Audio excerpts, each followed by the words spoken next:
What's up, everybody?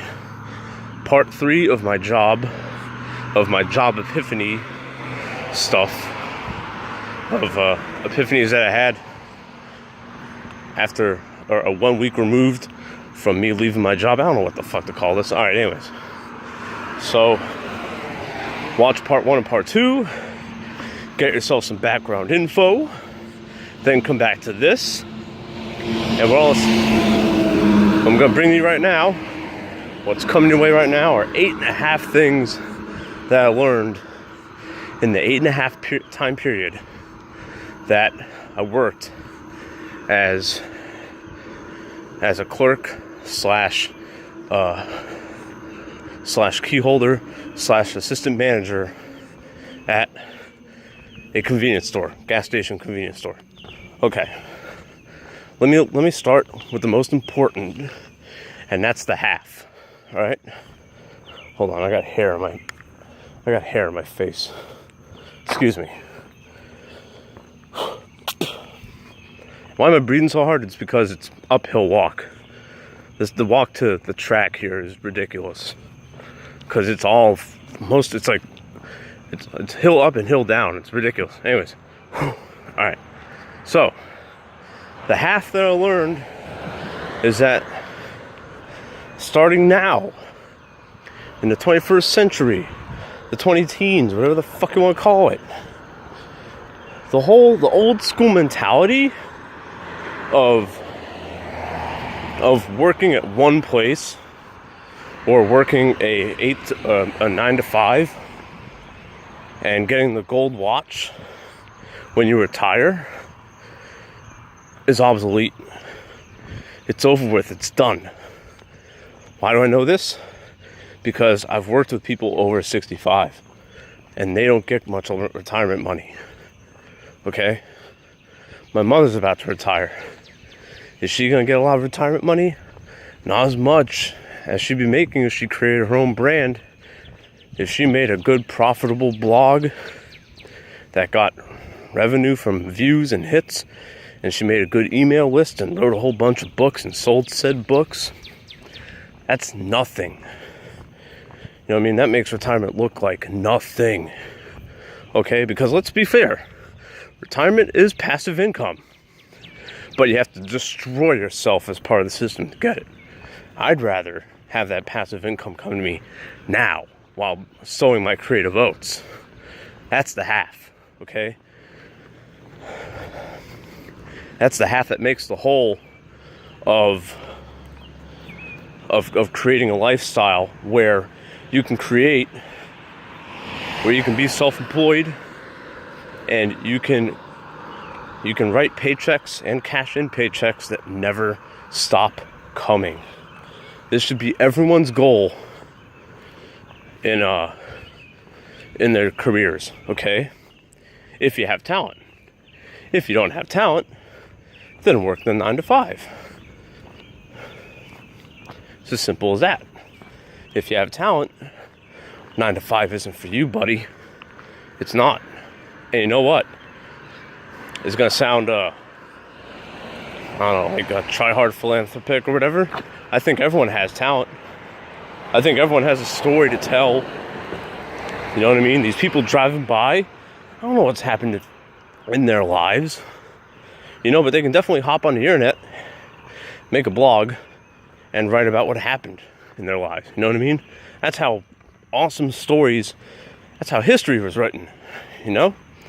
Okay, so, alright, lesson number 1. Ego management is what I learned. Okay? Ego management, alright? Because at a job like mine, with partying college kids and freaking homeless people who don't give a fuck about anything because no one gives a fuck about them. I mean, you deal with some rowdy motherfuckers. You deal with some people who do not care about you. So, you have to let it go. You have to say to yourself, this guy called me something because I couldn't sell them a restricted item. You know what I mean? So what? Let them get it off. Let them waste their energy. Big deal. I'm not going to waste my energy answering them the way they want me to answer to them. I'm gonna instead nod, say, hey man, sorry buddy, that's the way it goes. There's nothing I can do about it. That's the rules. If I was making the rules, those wouldn't be the rules. You know that, I know that. So guess what? Hey man, gotta go somewhere else. You know? And the same people who I've said that to, and then they mouth off to me, they'll come in the next day. I've made so many friends doing this. Oh shit. Okay, never mind. They'll come in the next day, a couple days after, they'll show me their ID. They'll be like, yo man, I was under the influence. I was mad at something. I'm sorry, whatever. Now we're boys. Oh, now we're boys. Because I didn't answer my ego. Oh shit. Great. Number 2, and it's related to lesson number 1, temper control. I used to be a rageaholic, even in public. You know what I mean? When I first started my job, I was addicted to sleeping pills, and so I would just fly off at the handle at everybody. I remember one moment in particular. We were out of something or whatever, and I remember I just like raised my voice on mic to the people who worked before me. I remember screaming, why the hell don't you do anything around here? Ah! This was in front of a patron, you know what I mean? Totally unprofessional. You know, I learned real quick from teaching others who are younger than me that I have to lead myself before I can lead others. And when you do, and the way to do that is by controlling your temper and your ego, obviously. The third thing is, oh shit, hold up. We got an echo here and someone coming up on a bike. So hold up real fast. Okay, good. All right, we're good. Okay, so the third thing was money management and just basic arithmetic skills.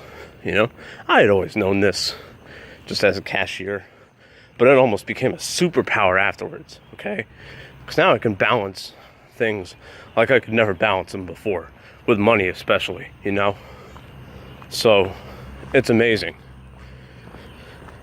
and that may seem negligible, but if you want to do what I'm doing, which is start your own business and create your own brand, guess what? You're going to need those skills, man. So, yeah, those skills are definitely something to be desired, especially if you want to be your own guy, you know. All right, number 4, and then I'm going to cut it, and I'll conclude it with the back 4. Okay, number 4 is the ability to respect the grind, okay? The grind is, I'm sorry. Self-supervision, all right? Massive self-supervision skills I learned while at Circle K, because guess what? During my shift, during graveyard shift, there were no supervisors. It was me and someone else. So we had to supervise each other. We had to supervise ourselves. This is awesome for building discipline, okay? I'm disciplined enough now where if there's a temptation, I can easily resist it. Effortlessly resist it. And if you think that doesn't come in handy in other aspects of your life, trust me. If you think it's not true, by God, you are mistaken, man. So that's 4. I'm going to come back at you with the last 4 and a small conclusion. And that'll be in the next video, so stay tuned. Peace.